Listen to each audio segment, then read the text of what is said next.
सारी दुनिया की ठोकर खा लो, सारी दुनिया के हाथ जोड़ लो, सारी दुनिया से निवेदन कर लो और उसके बाद भी तुम्हारी दुख की घड़ी समाप्त नहीं हो, तब प्रयास करना तुम्हारे घर में कोई गमला हो, कोई पौधा लगा हो, जो भी पौधा लगा, हम ये नहीं कहेंगे कि वो गुलाब का है कि गेंदा का है कि शमी का है कि बेलपत्री का है, जो पौधा तुम्हारे घर में लगा, जो पौधा,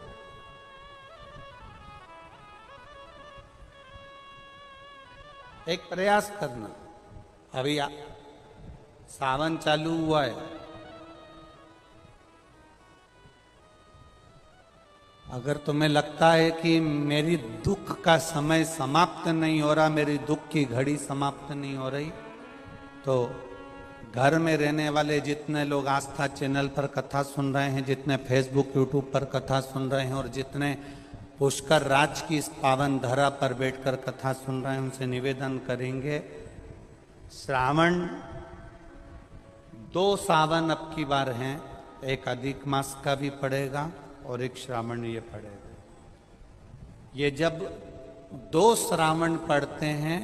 तो इसमें हरि और हर का मिलन होता है, हरि और हर का मिलन,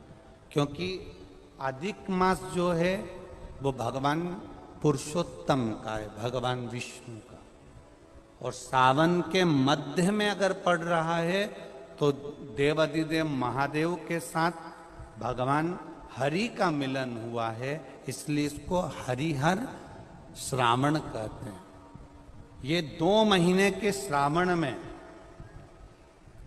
अगर मान लो एक दिन आपका निकल भी गया, 2 दिन आपके छूट भी गए, कोई दिक्कत की बात नहीं है। जो पेड़ तुम्हारे यहां लगा हो, जो पौधा तुम्हारे यहां लगा हो, जो वृक्ष तुम्हारे यहां लगा हो, जो क्यारा तुम्हारे यहां, कुंडी तुम्हारे यहां, उसी की मिट्टी को, उसी के पेड़ के नीचे, उसी पौधे के नीचे उस मिट्टी को थोड़ा सा हाथ से उसको उठाकर एक लिंग की आकृति बना लें। उसमें जलाधारी बनाने की जरूरत नहीं, केवल लिंग की आकृति बनाकर उसी की पूजन वहीं कर पानी चढ़ाकर 15 से 20 मिनट बाद अपना काम करने के बाद उसी को उसी मिट्टी में विसर्जन कर दें, अपनी कामना कर देवाधिदेव महादेव 2 महीने के बाद क्या देगा ये वही जान सकता है। वो क्या प्रदान करेगा ये उसके ऊपर।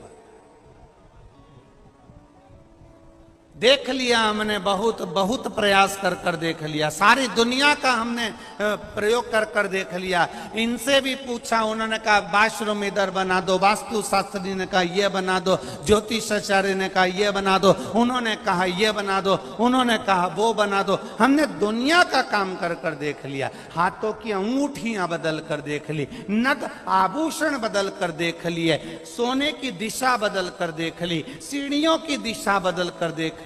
अब जब सारी दिशा बदल कर देख ली, सारा काम कर देख लिया, उसके बाद भी अगर हमारी ग्रह दशा नहीं सुधरे, हमने सबके दरवाजे जाकर देख लिया, देवी देवताओं के भी धोख के देख लिया, पर जब भी अगर हमारी दशा ना सुधरे तो फिर कहीं मत जाना, महादेव के चरणों में जाकर बस उसकी आराधना में लग जाना, फिर वो संभाल लेगा। जितने लोग कुबेरेश्वर धाम पर आते हैं, हम उनसे कहते हैं कभी भी यहाँ पर आकर ये मत कहना कि मेरी गाड़ी, मेरा बंगला, मेरी जमीन, मेरी जायदाद। यहाँ तो झोली भी अगर खाली लाओ, 25 साल, 30 साल, 40 साल भी अगर शादी को हो गए और औलाद नहीं हुई है, तो उसके दरवाजे पर जाकर कहना,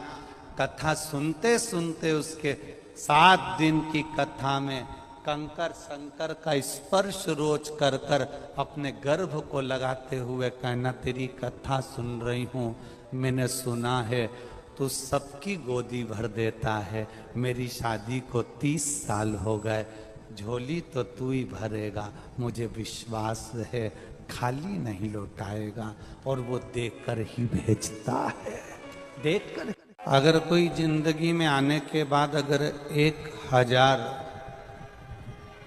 अश्वमेध यज्ञ भी नहीं कर पाता, पृथ्वी पर आने के बाद में अगर मान लो कि हमने 1000 अश्वमेध यज्ञ नहीं करे, 1000 अश्वमेध यज्ञ को हम नहीं कर पाए, तो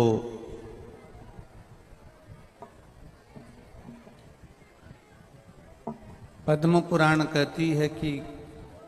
प्रयास करना, एक बार पुष्कर राज की भूमि पर आकर ब्रह्मा जी का दर्शन कर कर ब्रह्म सरोवर सुंदर सरोवर में स्नान कर कर भगवान की अविरल भक्ति को धारण करने का प्रयास करना। 1000 अश्वमेध यज्ञ के बराबर पुण्य ये पुष्कर राज की भूमि दे देती है, तीर्थों के गुरु की भूमि दे देती है।